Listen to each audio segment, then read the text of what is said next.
So here's a little look at what the hauler set consists of, and I thought I'd build the vehicle and put the set on just so we can see what you actually get. And it's quite a neat little set. Some of these parts are very, very thin. These hatches, for example, very, very thin. I have slightly messed it up. So I'm going to try and paint this up perhaps as like it's had a hit to the front, something like that. It's not a bad little set, actually. I put these bars on because I broke one of them. These two little ones weren't there. I do suggest getting some decent references for one of these. I used an article in Model Military International. Comes in quite a nice little box, gives you an idea of what you actually get. Well, I chose to open it with the hatches. And reasonably good instructions. They're actually fairly clear, which helped me a great deal. And it actually comes with some decals that I've put somewhere. So this is the finished vehicle, but as you can see, something's gone horribly wrong with the paint. I used one of those, I used a gloss varnish, did some streaking and oil work, etc. And then put what I thought was a decent quality matte varnish on it, and it turned out it bloomed everywhere. So I've had to go over it, lost all the paintwork, and I'm not going to frankly bother repainting it, mostly because I can't find these little decals. You do actually get two sets with it, but I threw the other set in the bin because I didn't think I'd need them. So I'm going to add some snow and try and sort of camouflage it into place. Let's see how that turns out. So this is the snow effect done.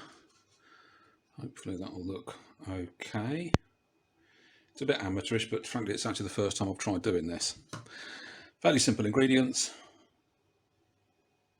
Sodium bicarb, a little bit of white paint, and some PVA glue. I might just wet that down and just sort of shuffle it around a little bit, just hopefully to get things looking a little bit better. But let's see what that looks like in the morning. This is the finished vehicle.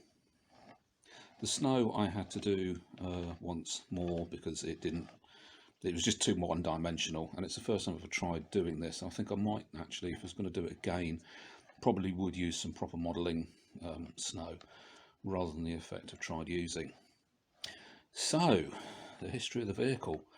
It was part of Panzer Brigade 150, or sometimes SS Brigade 150, that was formed for the Ardennes offensive, specifically to capture bridges over the River Meuse and then on to Antwerp and deny the Allies port facilities.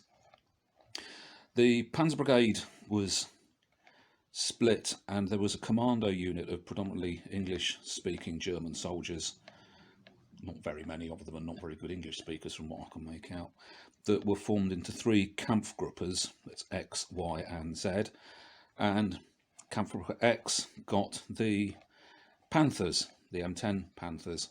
Y, I think it was, that got some Stugs, and they're an interesting little model to look at as well. There were 5 of these vehicles. Rarest was B, I think it's 4, 5, 7, 10, and there was another one. This is number 10. And it was a complete and utter disaster as an operation. 4 of the Panthers are known to have been knocked out. There's this particular one, B10. There's some sort of queries about what actually happened to it, but it was probably knocked out as well. Hundreds and hundreds of German soldiers lost their lives.